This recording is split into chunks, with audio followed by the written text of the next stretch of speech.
Welcome back to I'm Still Here. I'm Larry. And I'm Heather. In 1998, I was diagnosed with stage 4 breast cancer at the age of 26. It changed everything for us, but I'm still here. Yes, you are. Today we're going to be talking about how the cancer world and the real world exist. Collide. Yeah, and collide, and how at least Heather and I dealt with that early on and going through this. Yeah. I think, it's something that people really don't see, especially when you look like I look. Like, people don't assume that I'm, for lack of a better word, sick, right? That I'm dealing with a pretty serious disease. So they just assume that we're normal. And we just assume that everybody should know that you're going through cancer, that our world has changed, that everything is in chaos, that we don't know what tomorrow looks like, and we kind of assumed, Yeah. like, why is the world going on? Right, especially, in the beginning. Yeah. Oh my goodness, it was like the world was so loud, and we didn't know where we fit into it anymore, having learned about the cancer, right? Mm-hmm. So everything had changed then. Yeah. It's interesting. I mean, we just got back from a vacation, right? And we did. And it was awesome. Really great one. Yes. And those are the things where it's like, how do you find the balance between this world and that world? You know, we came back from vacation and jumped into, hey, let's go to Ann Arbor and have a PET scan. Mm-hmm. Right? So what about on vacation? Does cancer enter your mind, even being this far out? Mm-hmm. Which is how many years again? 23 years. 24. 24 years. You know, when we're on vacation, because it doesn't enter my mind, you know, from that standpoint. Do you think about it? And if yes, how often? I don't think I think about it nearly as often now as I used to. I remember when it first started, I thought there is never going to be a day that I don't think about cancer, or kind of maybe an hour or 10 minutes. I don't know. It was so prevalent.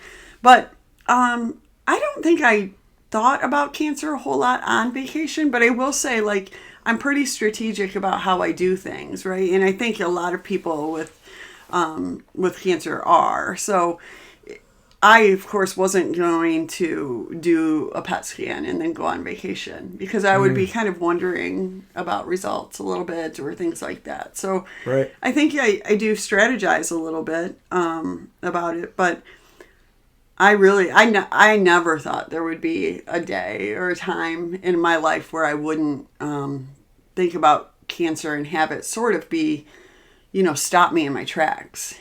Right.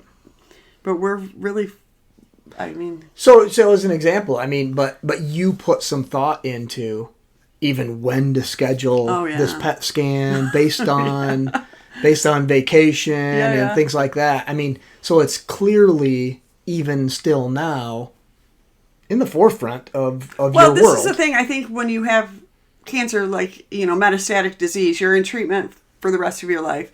You know that a scan can change your life. You know that it can, put you on a different path. And so even though I've had a lot of stable scans under my belt, the anxiety doesn't go up as high. I'm still always mindful of like, oh, I don't want it to interfere with real life right now. This is too good. And even so, like, we're coming up on the 4th of July weekend, and our kids love it. We live on a lake, and it's kind of our big, have some fun. It's a bash. It's embarrassing for people our age.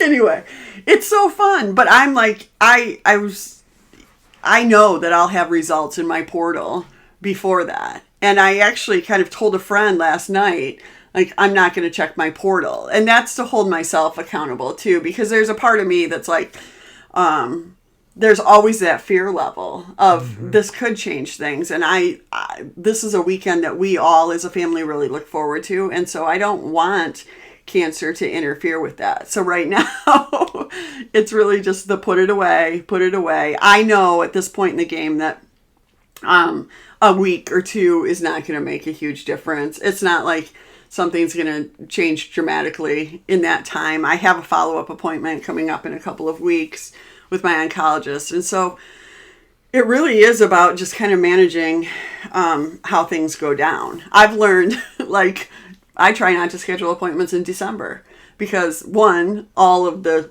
initial shit hit the fan in December, but also because that's a time also that we do a family trip, and I don't want the stress or the thought in the back of my head of, oh, what if, you know, so. Which if we go back to, 20 years ago, after you were done with treatment and you were doing scans much more regularly. Yeah, every 3 months. Yeah, every 3 months. It did, for lack of better words, interfere with our lives. Oh, for sure. With our family lives. Yeah. And I think a lot of people listening might be, more in that boat. Kind of take yourself back to then. And how did you intermingle with the real world knowing you have this big scan or you've already done this scan or test and you got the results coming? Yeah, I think initially I wasn't intermingling a whole lot, right? We talked a little bit about the fact that I kind of created this bubble where people understood, or I understood, where I was in things.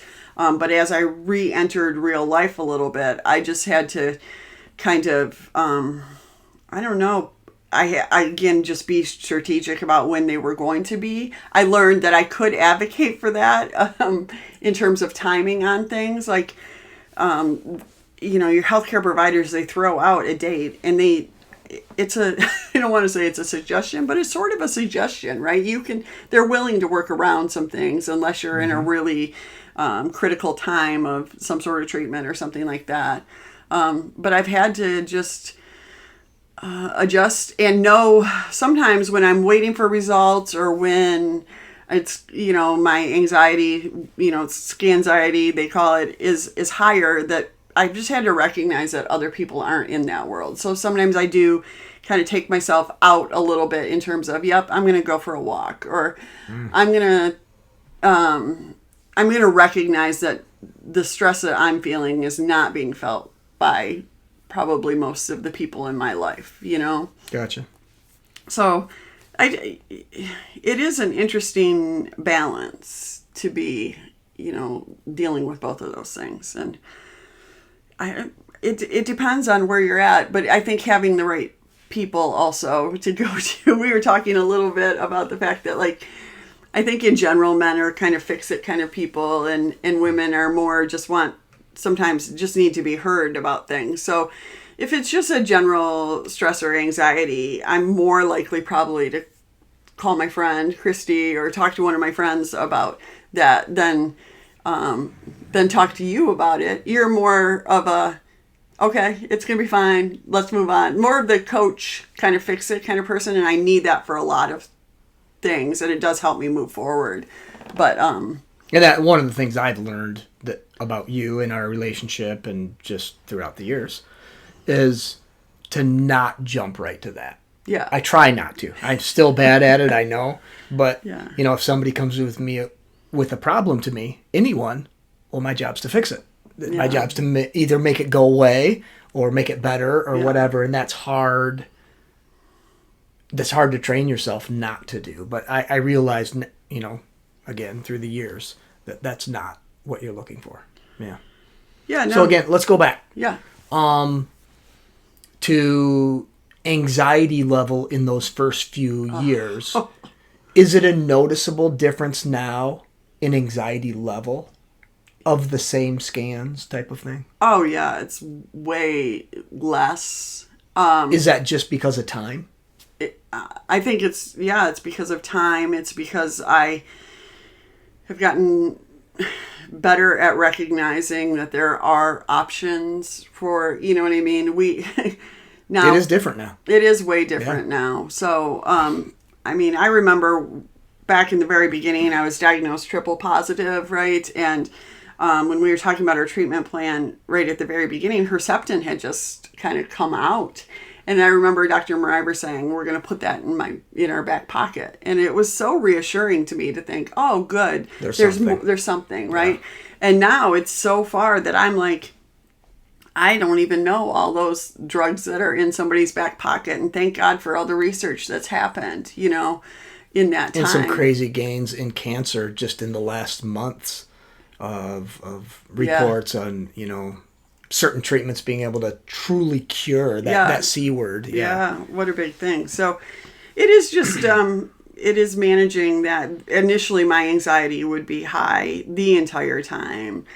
Coming probably a couple days, going into a scan, laying on the machine, all of it, afterwards. Sometimes trying to get results as quickly as possible, but get them in a way.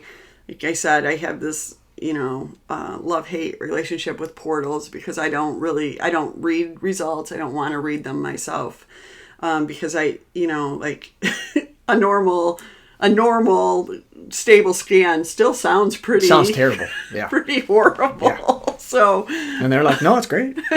So. What? Yeah. So we've learned, I mean, for me, that's for me. I kind of operate from a less is more, perspective in a lot of things. And I just, when I think about, so many situations, I generally settle with, saying less or thinking about it less or all of that is probably the best answer right now. Yeah. And that's kind of hard for me. In a lot of ways, I feel like it goes against my personality. I'd rather say more than less, or I'd rather do more than less.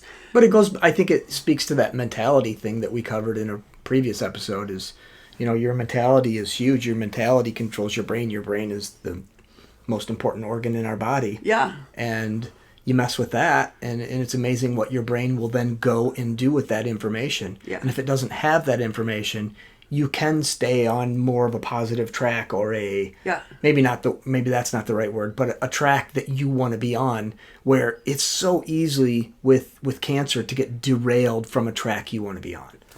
Yeah, absolutely. I mean, your brain has like 60, I don't know how many thousands of thoughts a day. And then to be able to recognize some of those, the other thing that your brain does is that it learns from past experience. So those results that we got initially or that people get along the way that are, that are not good, that are sad or devastating or change things, your brain learns from them, right? And it tries to kind of, it always wants to be prepared kind of for that again. So it's kind of like, I mean, I'm not really an athlete, but it's kind of like being an athlete. And she's an athlete. She won a state championship in high school. Whatever. Years and years ago. But it really is about training yourself and listening to those things and recognizing that you can make a difference. Like, ultimately, I can make a difference in the thoughts that I have. And that's what I learned from all of the early visualization and meditation and all of those things. And I just have continued to work on that through the years, right? Yeah, so let's go back to, the two separate worlds of cancer and the real world, I should say. I don't know how to say that the right way. Yeah. Were there, especially going back, 15, 20 years ago, were there big things that you just thought of that, why don't they get this? Or was it kind of mind-boggling to you that you knew what you were going through, but other people were clueless? I don't know. Well, I think, we're all pretty egocentric beings. So our world revolves around us, right? And that's what I've had to learn over the years. But I've learned that compassion isn't always the first thought that people have. I've learned that I don't know, people can't really wrap their head around this long-term cancer diagnosis a lot of times. Because, again, what gets portrayed is way different than what living with metastatic breast cancer really looks like. So, and it looks like you look, no one could ever look at you and go, oh, you're a stage 4 or metastatic breast cancer patient, because you're still a patient. Yeah. No, matter of fact, even friends that are close to me, maybe knew that you had cancer, but you don't have cancer anymore. That was everybody assumes that you're cured, right? If you're still alive, you're cured. Yeah. Right. So I me, because I tend to not make life comfortable for people, I do throw things in on a regular basis in terms of like, oh, well, I had to get my medicine today, or, we've always, for a long time, I've been on Foslodex since 2004, and that's, shots at the cancer center. So it's kind of a quick in and out for me, but we've kind of called it medicine versus treatment. But sometimes people will stop me and say, what, you still are getting, like, you're still on treatment? But most people, they just like let that go, right? They just, I don't know. I think people don't know necessarily how to respond to it, but also it's just easier to let it go. But it is, it's kind of an interesting thing that I feel like going to the cancer center, like for treatment every 4 weeks, or in going in for like my PET scan yesterday, it's humbling. It's really always this sort of wake up call of, oh man, life is precious. This is real. This is real. I'm still here, but it's a whole different world. It's a whole different world. And I asked you earlier, that, when you're sitting in that waiting room seat to go in and get a PET scan or filling out the documents or all that. Yeah. Does it piss you off? Yeah, it doesn't really, I don't know if it pisses me off anymore. I will say, I didn't have to answer the question about pregnancy yesterday, so I feel like I'm making some gains. Woo! Good. But it's a time to just go, whoa, I'm grateful for what I have. I'm grateful that I can leave this world after being here for 3 hours or 4 hours. It's different. But honestly, I was talking to the tech yesterday so with a PET scan, you get to drink the barium, but also they do an IV, to put contrast in. And like he was looking at my veins, which are just really not great anymore. And I've had a few more tests lately. So they've been a little more picked on. So even just going through that kind of stuff, he was talking about, left side versus right side. I don't have lymph nodes on my left. I'm like, we still use it, blah, blah, blah. I used to have a port on my right. Just all of these things that he goes, you had a port, like a PICC line? And I was like, no, I had a real port for 10 years, in my arm. And just all of those things that you just kind of, you forget about some of those things after a while. But yeah, I've had a PICC line. I've had 2 ports. I've had a lot of these things. So whenever I walk into a hospital, it's just a chance to be mindful of the fact that I get to walk back out and just re-engage with life in a mostly normal way. And I appreciate that. So. And this, we don't go over questions before this, really. No. And I like to surprise her with some. This is going to sound crazy, but are there positives of living with metastatic breast cancer for this long? Well, absolutely. One, I'm alive. Yes, huge positive. I think compared to someone who doesn't. It's a perspective. I think it's a perspective. I hate it when people say that cancer is a gift or whatever. Like, there's so many cliches that you're like, oh, for God's sakes, it is not. You know what I mean? Like, come on. But the perspective that we have gained from an early age is definitely one that I am glad we have. And I think it has affected a lot of things, So to recognize that we are, that we have had days together that we didn't expect to have, to recognize that we can sometimes, let cancer, sit in the background and not be a part of our lives. All of those things are huge to me, but also to recognize that I have had the opportunity to live this long And I mean, I just turned 50, right? It kind of goes back to what we talked about in the birthday episode of like, you know, growing older is a privilege that, you know, we should recognize. It's not something to regret, you know, it's something to, I think. Well, and along with that, I think when you've experienced a down, the highs are a little higher. When you've experienced a high, the lows are a little lower. When you have a contrast to whatever you're talking about. Mm-hmm. And I think you have a contrast that other people that have not been walked in your shoes have. They just don't have. Yeah. And you have that, and just the comparison, you know? Yeah, I think it's kind of about like trying not to take things for granted, right?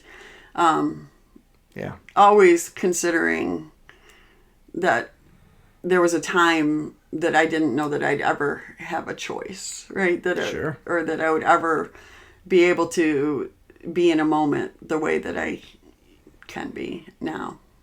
So I don't know. I think it's the kind of the constant wake up call, right? Mm-hmm. And it's just not as jarring anymore. I do remember, you know, when I was first diagnosed in that first couple of years, even like, you know, I would kind of spend my mornings doing my thing, you know, making my smoothie, doing the meditation, walking, whatever, all of that kind of stuff. And then I would go and pick up Sydney, and I'd come back, and I remember like just thinking, oh, like the world just kind of felt a little bit brighter. Like I remember really looking at a flower and thinking, this is amazing. Or just perspective, and we're just really being able to sit in kind of the upsides, because we had seen so many of the downsides. And I think people can find their own perspectives, right? Absolutely. People can find their own system to go through and open your eyes to, wow, you know, whether it's looking up in the sky or whether it's the flower or whatever it is, a smell of something, and appreciating that, you know, goes a long way. Yeah. And I think too, just talking about, you know, when we talk about like kind of being in two different worlds, you know, the cancer world and then the normal world, I think it's okay to point out to people who aren't in it that you still are. I think it's okay to, you know, kind of say like, listen, that's not my reality, or this is my reality, you know, and not just go through life expecting that people don't understand, you know. Mm-hmm. I feel like people, for the most part, are happy to learn things. Not everybody's going to